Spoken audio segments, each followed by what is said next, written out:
अमर साहेबांनी यांनी सगळ्यांनी पाठपुरावा लगेच केला ना, आम्हाला लगेच समोरून पाईपलाईन दिली. आमची इथली आजारी लोक पडत होती, त्यांनी ते पाहिलं आणि कोणत्याही कामाला ते आम्हाला लगेच धावून येतात. पनवेल महानगर असेल किंवा खारघर शहर असेल, या संपूर्ण विभागाला पाण्याची समस्या ही काही नवीन नाही. परंतु ज्या ज्या सोसायट्यांमध्ये पाण्यासाठी धडपड केली, तळमळीनं पाठपुरावा केला, असे लोकप्रतिनिधी आपल्याला खारघर शहरामध्ये पाहायला मिळालेले आहेत. खारघर सेक्टर 12 येथील राहुल अपार्टमेंटमध्ये असणारी पाणी समस्या सोडवण्यासाठी स्थानिक नगरसेविका माजी नगरसेविका हर्षदाताई उपाध्याय आणि अमर उपाध्याय यांनी सातत्यपूर्वक पाठपुरावा केला आणि इथली पाणी समस्या सुटली. जिथं दूषित पाणी येत होतं ते पाणी शुद्ध यायला लागलं, पुरेसं पाणी यायला लागलं. या मागची भूमिका, तळमळ काय होती आपण जाणून घेऊया तिथल्या सोसायटीतल्या काही रहिवाशांकडून. साहेब नमस्कार, काय आपलं नाव आहे आणि कशा पद्धतीने इथली पाण्याची समस्या मिटली, काय सांगाल? माझं नाव सुमोनशी बबन घमाजी. आम्ही इथे जवळजवळ 2006 पासून राहतो.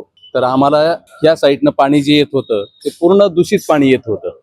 तर ते सोडवण्यासाठी आम्ही आमदार साहेबांना भेटलो. त्याच्यानंतर अमर उपाध्याय साहेब, जे माजी नगरसेवक आता हर्षदा मॅडम आहेत, हे आम्हाला एकदम जवळचे. त्यांच्या माध्यमातून आम्ही आमदार साहेबांना पण भेटलो. त्यांनी लगेच आम्हाला इथून गाडी करून आम्हाला सीबीडीला कोकण जे यांचं सिडकोचं ऑफिस आहे तिथं नेलं. तिथं नेल्यानंतर मला वाटतं गायकवाड साहेब होते. गायकवाड साहेबांच्या दिल्यानंतर अमर साहेबांनी यांनी सगळ्यांनी पाठपुरावा लगेच केला ना, आम्हाला लगेच समोरून पाईपलाईन दिली.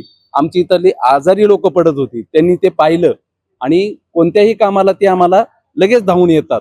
म्हणजे काही काम असलं तरी आम्हाला कुठे इथे आम्हाला बिल्डिंग मध्ये मच्छर झाले तरी ते धुराचे याचे त्याचे सर्व नियोजन करून देतात. पाण्याचा आम्हाला लगेच नवीन पाईपलाईन त्यांनी टाकून दिली. त्यामुळे आमची इथली सगळी बिल्डिंग जी आहे राहुल अपार्टमेंट, हे सगळं बीजेपी आणि महायुतीच्याच पाठीमागे राहील अशी आमची खात्री.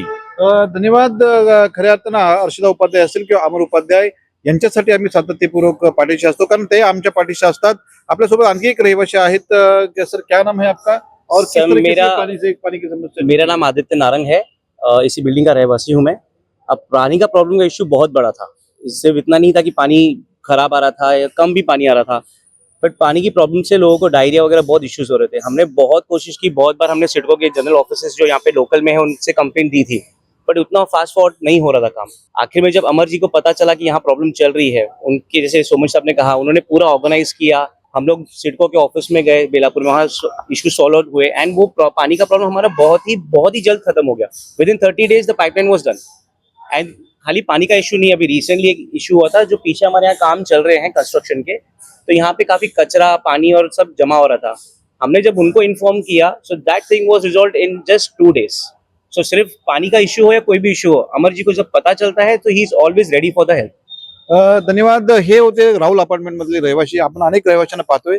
खऱ्या अर्थानं प्रत्येक सोसायटीतली पाणी समस्या अतिशय गंभीर आहे, परंतु राहुल अपार्टमेंट मधली पाणी समस्या, दूषित पाण्यापासून लोकांना मुक्तता कशी देता येईल यासाठी सिडको प्रशासनाकडे सातत्यपूर्वक पाठपुरावा करून ह्या लोकांना मुबलक आणि स्वच्छ आणि सुंदर पाणी जे पिण्यायोग्य असेल असं देण्याचा प्रयत्न हर्षदाताई आणि अमर उपाध्याय यांनी केलेला आहे. धन्यवाद.